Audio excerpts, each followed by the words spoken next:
perkenalkan terlebih dahulu. Nama aku Sally. Nama aku Azra. Aku Kanaya. Wisdan. Aku Aura. Oke, selamat menyaksikan. Bye. Ikan pari adalah ikan tulang berawan memiliki ciri khas tubuh yang gepeng. Terus juga ikan pari itu hidup di dasar permukaan air laut. Dan bahan yang digunakan untuk membedah ikan pari, yang pertama alatnya itu harus membutuhkan pinset, silet atau pisau berbedah, kaca pembesar, jarum penitik, talan ban, dan gunting. Untuk bahannya yaitu ada koran atau kalender kertas bekas, tisu basah atau tisu kering, kapas, sarung tangan, dan masker. Nah, langkah kerja pembelahan ikan pari itu yang pertama tuh amati dulu morfologi luarnya seperti bentuknya, mata, hidung, terus siripnya, terus mulutnya kayak gimana. Pokoknya bagian luarnya tuh diamati dulu gitu. Ada apa aja dan gimana bentuk-bentuknya. Terus dari situ mulai membelah atau mensayat bagian ventral. Nah, ini langkah keduanya. Ini tuh pertama-tama tuh letakin pari dengan sisi ventral menghadap atas. Terus semat ujung sirip dengan jarum pentul kenampan biar enggak bergeser. Terus buat sayatan awal pakai silet, bedah di bagian tengah sedikit di bawah mulut, jangan terlalu dalam karena biar si organ di dalamnya tuh gak rusak. Terus lanjutin sayatan ke arah belakang sampai dekat kloaka. Lalu buat 2 sayatan menyamping ke arah sirip dada. Jadi di tengah tuh belahnya tuh kayak lurus gitu, kayak huruf I.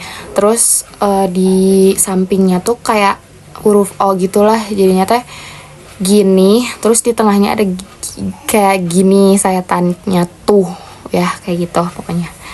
Semoga terbayangkan. Terus buka lipatan kulit dan otot pakai pinset. Jadi ini tuh langkah supaya dalamnya bisa terlihat organ-organ di dalamnya. Terus semat tiap lipatan kenampan, bilas dengan air kalau banyak darah. Tapi kalau kelompok aku kemarin sih darahnya nggak terlalu banyak gitu.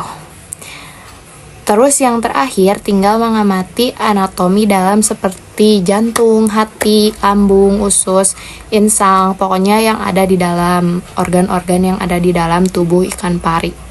Diamati dan dipahami. Sekian. Morfologi ikan pari. Yang pertama ada mulut. Mulut berada di bagian bawah ikan pari yang fungsinya untuk mengambil makanan yang ada di dasar laut. Yang kedua ada insang. Insang ikan pari terletak di bagian bawah tubuhnya dekat dengan mulut. Fungsinya untuk berkelangsungan hidup di dalam air. Tidak hanya untuk bernapas tetapi juga untuk menjaga keseimbangan cairan tubuh. Lalu yang ketiga ada kloaka. Adalah salah satu fitur penting yang mencerminkan karakteristik ikan bertulang rawan. Fungsinya sebagai saluran bersama untuk membuang kotoran, feses, urin, sistem ekskresi, dan tempat keluarnya produk reproduksi, telur atau sperma. Yang keempat ada mata. Mata ikan pari terletak di bagian atas tubuhnya, menonjol di sisi kepala. Fungsinya sebagai alat indera visual utama untuk memantau lingkungan sekitar, mendeteksi potensi ancaman dari predator, dan mencari mangsa. Lalu selanjutnya yang kelima ada sprinkle. Sepasang lubang pernapasan khusus yang terletak di sisi dorsal tubuh tepat di belakang matanya. Fungsinya sebagai jalan masuk air bersih yang menuju insang. Yang keenam ada sirip ventral.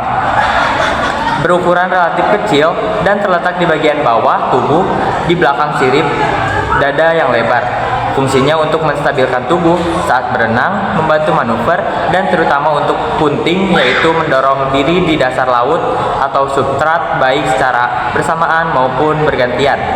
Yang ketujuh, ada sirip pektoral. Sirip yang lebar menyatu dengan sisi kepala dan tubuh membentuk cengkram pipi menyerupai sayap. Fungsinya sebagai alat gerak utama yang menyerupai sayap untuk terbang di dalam air, bermanuver, serta membantu menggali dasar laut.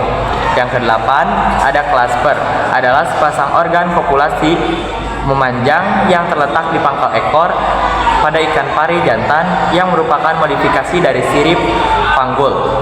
Fungsinya sebagai organ kopulasi atau alat kelamin untuk menyalurkan sperma ke dalam kloaka betina. Lalu yang terakhir, yang kesembilan, ada sirip caudal, berbentuk seperti cambuk yang panjang dan tipis, seringkali lebih panjang dari tubuh utamanya. Fungsinya untuk membantu pergerakan atau lokomasi ikan pari. Ini aku bakal jelasin tentang anatomi ikan pari.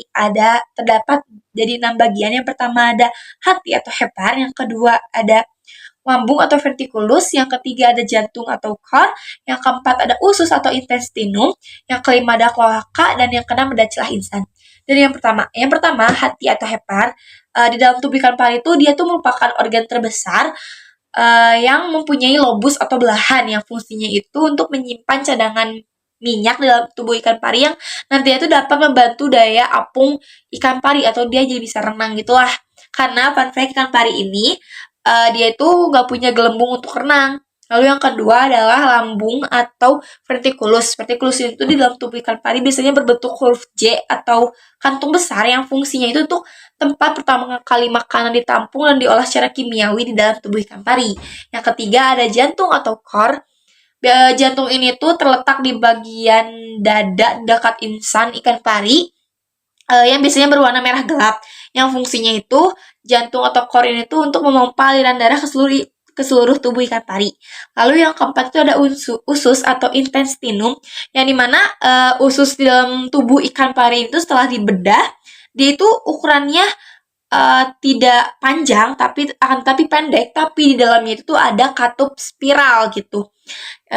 Yang dimana katup ini tuh memiliki fungsi, atau dari intestine ini sendiri itu memiliki fungsi untuk memperlambat aliran makanan yang masuk ke dalam tubuh ikan pari untuk penyerapan nutrisi di dalam tubuh ikan parinya itu maksimal, seperti itu. Yang kelima ada kloaka. Kloaka ini tuh bisa dibilang seperti alat reproduksi dari hewan gitu, tapi bedanya di ikan pari gitu, dan disebutnya itu kloaka. Kloaka ini tuh tempat keluarnya seperti feses, urin, dan sel kelamin. Lalu yang terakhir anatomi organ ikan pari yang terakhir adalah celah insan. Celah insan itu di dalam ikan pari itu ada 5, di mana ini tuh merupakan lubang tunggal di belakang di bawah tubuh ikan pari. Ada 5 sisi di sisi tubuh ventralnya ikan pari, yang dimana dia tuh memiliki fungsi untuk mengeluarkan air mengeluarkan air yang membawa karbon dioksida hasil dari proses pertukaran oksigen, seperti itu.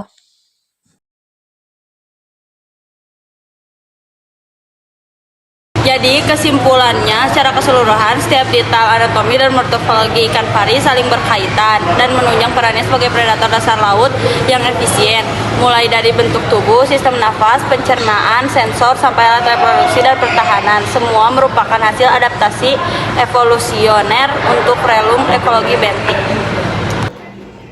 Sekian presentasi dari kelompok pembedahan ikan pari. Semoga bermanfaat bagi kita semua. Wassalamualaikum.